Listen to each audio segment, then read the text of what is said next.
Question number 2 कह रहा है कि show that the function f of x is equals to e की power 2x is strictly increasing on the interval r। ये set of real number पे strictly increasing है। e क्या है यहाँ पर? e यूलर्स नंबर है जिसकी वैल्यू 2.71828 होती है, ठीक है, इसको हम यूलर्स नंबर बोलते हैं। और e की पावर 2x का मतलब बच्चों ये है कि इसकी पावर e की जगह 2.71828, ये एक पॉजिटिव नंबर है, ठीक है, और इसको यूलर्स नंबर बोला था। इसकी पावर क्या? 2x।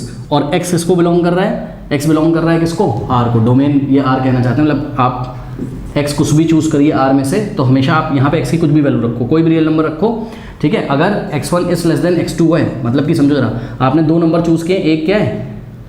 पहला दूसरे से छोटा है, ठीक है, तो आपका जो f ऑफ x1 होगा वो लेस आएगा किससे? f ऑफ x2 से। ये आप क्लियरली करके चेक कर सकते हो कैलकुलेटर से, आपको करना नहीं है एग्जाम में। क्वेश्चन कैसे करना है मैं आपको बता रहा हूँ। ग्राफ मैंने यहाँ पे क्यों बनाया हुआ बच्चों?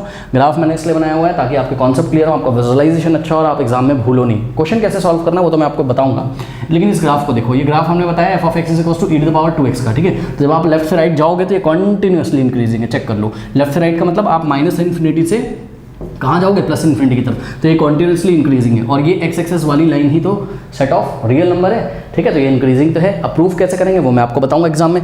कुछ बच्चे बोलेंगे यार मुझे समझ में नहीं आ रहा है, ये क्या हो रहा है? अरे भाई इसको जूम करके देखो, ये ऐसा ही दिखाई पड़ेगा। इसको जूम करके देखो, तुम और पीछे चले जाओ, ये ग्राफ कभी भी एक्स एक्सेस को नहीं काटता है, ये ग्राफ कभी भी एक्स एक्सेस को नहीं काटता है। तुमको लग रहा होगा ऐसा, नहीं, ऐसे चलता जाएगा। चलता कहाँ काटेगा? इन्फिनिटी पे। कहाँ काटेगा हमें नहीं पता। तो किसी भी क्वेश्चन को जब तुम जूम करोगे तो तुम्हें ऐसे करके मिलेगा, इंक्रीजिंग मिलेगा ये, ठीक है। तो मैंने विजुअलाइज तो आपको करा दिया। अब एग्जाम में हम कैसे करेंगे? तो एग्जाम में हम इस तरीके से करेंगे कि late x1 is less than x2, कोई दो हमने नंबर चूज़ किए for all x1, x2 belongs to, और ये नंबर कहाँ से चूज़ करने? सेट ऑफ रियल नंबर से, ठीक है। अब ध्यान से चेक करिए, अगर x1 is less than x2 है तो this implies what? This implies कि पक्का e to the power 2x1 will be less than e to the power 2x2। पक्का पक्का पक्का यार, जाओ तुम अपने कैलकुलेटर से कोई वैल्यू ले लो, ठीक है। e की पावर आप बस कोई दो नंबर चूज़ करो, x1 x2 से छोटा होना चाहिए, तो आप देखोगे हमेशा e to the power 2x1 छोटा आएगा किससे? e to the power 2x2 से, ठीक है।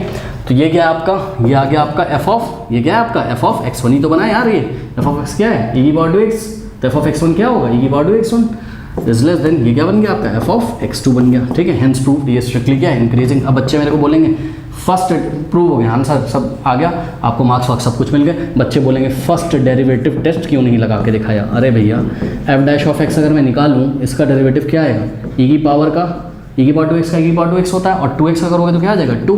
अब इसको उठा के जब तुम 0 के इक्वल रखोगे, 2 इंटू, भाई क्रिटिकल पॉइंट चाहिए होंगे ना, तो 2 इंटू e की power 2x is equals to 0 जब रखोगे, 2 तो 0 हो नहीं सकता, तो इसको 0 होना पड़ेगा, यानी कि e की power 2x is equals to 0। ऐसे इक्वेशंस आपको सॉल्व करना नहीं सिखाया गया अभी तक, समझे? हाँ, तो अब हम यहाँ से x की वैल्यूज़ नहीं निकाल सकते, इसलिए हमने फर्स्ट डेरिवेटिव टेस्ट नहीं लगाया, हमने ये वाली अप्रोच अपनाई और ग्राफ को हमने विजुअलाइज किया, ठीक है। कर लीजिए।